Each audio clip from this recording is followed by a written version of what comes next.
ফুল দিয়েছিস তুই? হ্যাঁ। আচ্ছা, 21শে ফেব্রুয়ারি আন্তর্জাতিক মাতৃভাষা দিবস সম্পর্কে তুমি কতটুকু বলতে পারো? আমাকে দিয়ে দিন নিচে বলো কত। 21শে ফেব্রুয়ারি আন্তর্জাতিক দিবস এটি আমরা স্মরণ করতে পারি। এই দিনে শহীদরা আমাদের দেশের জন্য রক্ত দিয়েছে, তাই জন্য আমরা এই দেশের জন্য ফুল দেই। ঠিক আছে, দিবস সম্পর্কে আপনি কি জানেন? আজকে 52 21শে ফেব্রুয়ারি ভাষা আন্দোলন যে আন্তর্জাতিক মাতৃভাষা দিবস হিসেবে স্বীকৃতি পেয়েছে।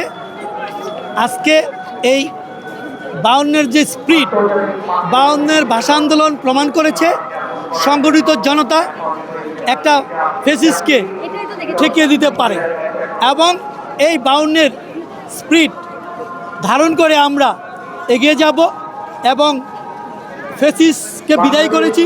যে কোনো বৈষম্যের বিরুদ্ধে আমরা আন্দোলন করার মতো যে একটা স্পিরিট, এটা 52-71 থেকে আমরা পেয়েছি।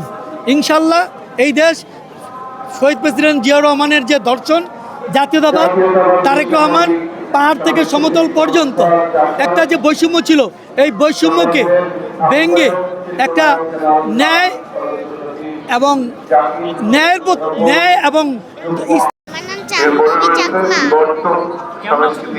ভালো। কেমন লাগছে? কোথায় আসছো বলতে পারো? শহীদ মিনারে এখানে আসছি। তাই কেমন লাগছে? ভালো। তাই কার সাথে এসেছো? আব্বুর সাথে। তাই কেন এসেছো বলতে পারো? ফুল দিতে আসছি। দিতে আসছো শহীদদের দিকে? জি।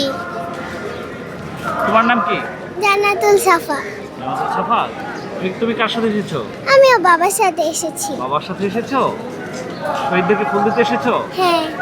কেমন লাগতেছে তোমার? অনেক ভালো। অনেক ভালো লাগতেছে।